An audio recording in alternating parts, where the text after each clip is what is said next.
Kuna hii mtu anaitwa Rigathi Gachagua ama wa Munyoro.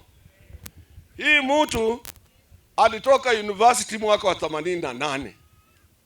Mwaka wa 88 mimi na Okwaro huyu yuko hapa tulikuwa tumefanya kazi 11 years. Yeye akitoka university. Na akakaa karibu akaajiriwa kwa ofisi ya rais kama dio. Na ikafika mwaka wa 92 mimi nilikuwa candidate wa kwenda kwa bunge huko Butere. Na tukawa na tribal clashes katika Rift Valley. Na Wakikuyu ni watu wa kusahau haraka sana.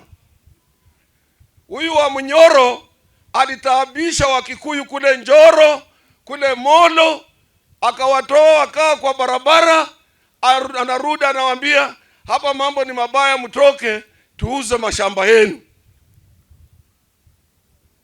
Na siku moja mimi kwa ajili nilikuwa nimesimama kwa tikiti ya KANU, nikampata Ikulu kule Nakuru Kabarak.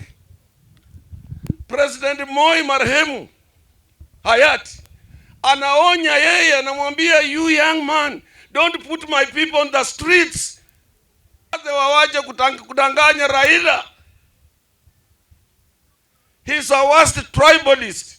Na mimi ningelipendelea koti imuachilie aje asimame na William Samoei Ruto tumuonyeshe kile ambacho kilifanya punda zimee pembe.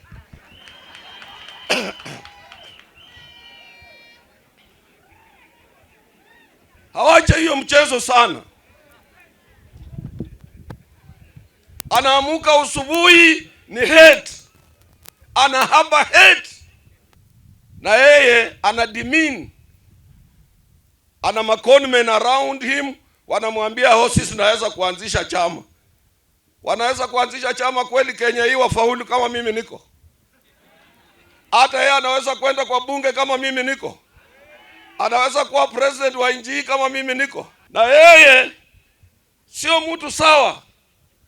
Ndugu yake Mungu alimchukua kanyang'anya familia kila kitu. Is a ruthless man. Hafai hawe anatembea. Pala anatakana hawa anapumzikia ni kodi ya prison.